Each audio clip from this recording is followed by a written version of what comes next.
آیا تر اوسه دې کله هم د خپل ځان څخه پوښتې دي چې ژوند په رښتینې معنا سره هغه څه دی کوم چې تا یې غوښتنه درلوده؟ څومره غوښتنې دې پوره شوي دي؟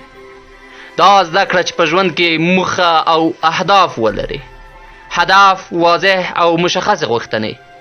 د خپل ځان راتلونکی دې وګوره، یعنی کله چې د خپلو هیلو او اهدافو ته رسیږي ځان دې وګوره. دا کار دومره تکرار کړه هره ورځ، هره شپه، هره شیبه، تر څو باور وکړې چې خپلو موخو او اهدافو ته رسیږي. خپلو موخو ته د رسېدو لپاره لازمه نه ده چې لیونتوب وکړې، بلکې څو کوچني ګامونه په دوامداره توګه پورته کړه. په یاد ولره چې غټ فکر ولرې، مګر د کوچني کار څخه یې شروع کړې. کوچني ګامونه تا هرې غوښتنې او موخې ته رسوي. یوازینی کس چې کولی شي ستا مخه ونیسي هغه خپله ته یې. هیڅ دښمن، هیڅ دوست ستا څخه بیرون نشته. یوازینی کس چې کولی شي تا سره مرسته وکړي هغه خپله ته یې. ټول هغه څیزونه چې ته یې خپل موخې ته د رسېدو لپاره غواړې همدا اوس ستا سره دي. نو انتظار مه کوه. انتظار د څه دپاره؟ تر څو چې شرایط برابر شي او وروسته حرکت وکړې. نه، دا به هیڅکله هم ونه شي. که حرکت وکړې ټول شی به ښه او عالي شي. که حرکت وکړې شرایط په خپله جوړېږي. باور وکړه، ایمان دې مه بایله، باور وکړه. د همدې نن ورځ نه پیل وکړه. د ورځې یوه پاڼه کتاب ولوله، د ورځې 30 دقیقې قدم ووهه، د ورځې 20 دقیقې مناجات وکړه. په یاد ولره هیڅوک هم کامل نه دي. ته اوس هم ډېر ښه یې، ته اوس هم فوقالعاده یې، ته اوس هم غوره یې، ته اوس هم بهترین یې. ته په خپله هم پوهېږې که چیرې تر اوسه پورې په ایمان حرکت کړی وای نو فوقالعاده څیزونه به دې لاسته راغلي وای، خو همیشه په بهانه پسې ګرځېدې. که حرکت دې کړی وای، که چیرې د کوچني ګامونه په دوامداره توګه پورته کړي وای، شاید اوس د یو ښه کتاب لیکلی وای، شاید اوس د یوه ښکلې سندره ویلی وای، او یا د ښه تخصص لاسته راوړی وای. زیاتره خلکو خپل ایمانونه د لاسه ورکړي. دوی حرکت نه کوي، دوی په خپل ځان باور نه لري، دوی په خدای باور نه لري، دوی د پیشرفت او رشد غوښتونکي نه دي. دوی داسې شغل لري چې اصلا هیڅ مینه نه ورسره لري. د داسې خلکو سره اړیکې لري چې همیش د نوموړي د کمزورتیا لامل کوي، خو دوی بیا هم خپلې اړیکې ساتي. کله چې تاسو هدف او موخه نه لرئ نو تاسو خپله روحیه په ډېرې تیزۍ سره له منځه وړئ. په یاد ولره کله چې حرکت وکړې تر څو هدف ته ورسېږې، کله چې سهار وختي د خوبه جګېږې او د شپې ناوخته ویده کېږې، دا هغه وخت دی چې ته په رښتیا هم د ژوند رښتینی خوند څکې. بدون د دې نه ته یو مړی یې چې فقط نفس وکاږې. کله چې خپلو موخه او اهدافو ته رسېږې زیات استعدادونه دې په وجود کې غوړېږي.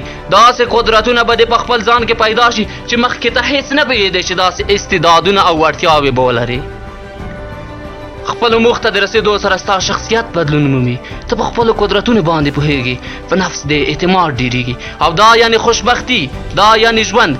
پرېکړه وکړه چې غاړې معمولي اوسې یا عالي. پرېکړه وکړه چې د کومې ډلې څخه غاړې چشې. که په هغه ځای کې چې ته باید وې نه یې، که د وضعیت نه دې راضي نه یې، په یاد ولره چې دغه موضوع هیڅ اړیکه په دولت، شرایطو، کورنۍ، شرکت رئیس او کارمند پورې اړه نه لري.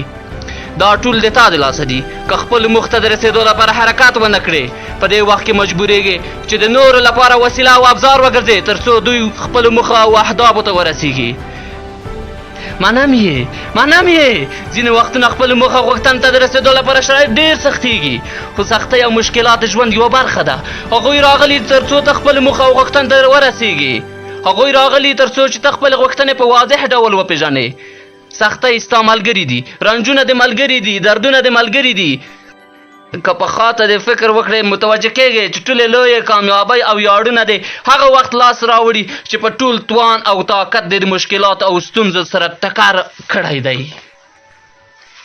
سختۍ ستا د عطف نکتې دي، رنجونه ستا د پیشرفت او حرکت لامل شوي. که ټول شی ستا په خوښه روان وای تا به هېڅکله هم حرکت نه وای کړی، او د یو مړي په څېر به دې په ځای کې فاسد او بدبویه شوی وای. اما په یاد ولره چې د یو رود غوندې جاري اوسه او حرکت وکړه. د تږ او موانعو سره ټکر وکړه. ټپي شه خو ناامیده کېږه مه، ستړی شه خو مه کښېنه چې وژاړې، افسرده کېږه مه، عصباني شه خو په قهر کې مه تم کېږه. پاتې کېدل ډېر راحت دي، غریبېدل، تنبلېدل، بدبختېدل ډېر راحت دي، خو ته دنیا ته نه یې راغلی چې غریب اوسې، ته نړۍ ته نه یې راغلی چې بدبخت اوسې، ته نړۍ ته نه یې راغلی چې کمزوری اوسې. د هرې شېبې نه د خوشبختۍ او حرکت لپاره ګټه پورته کړه. اصلا مهم نه ده چې ته مخکې څوک وې، دی همدا اوس نه شروع وکړه او ټولو شیانو ته بدلون ورکړه. په یاد ولره چې بدون له تا څخه هېڅوک هم د تا د ژوند مسؤل نه دی. هېڅ وخت د خپلې راحتۍ په دایره کې مه کښېنه. هره ورځ د یو نوي مهارت په زده کولو کې اوسه. هره ورځ وغواړه چې غوره اوسې. غوره د پرون نه لا غوره، صبرناک د پرون نه لا صبرناک، لږ بخښونکی د پرون نه لا بخښونکی. ژوند یې ارزښت لري. ته یوازې یو ځل نړۍ ته راځې. داسې ژوند وکړه چې په خپل ځان افتخار وکړې تر څو خدای پاک په تا افتخار وکړي. داسې ژوند وکړه چې د مرګ پر وخت د هېڅ شي افسوس ونه کړې. په یاد ولره هره شیبه امکان لري چې دغه چانس د لاسه ورکړه. کوشش وکړه چې دغه دنیا د خلکو دپاره د یو ښه کور په توګه جوړ کړې.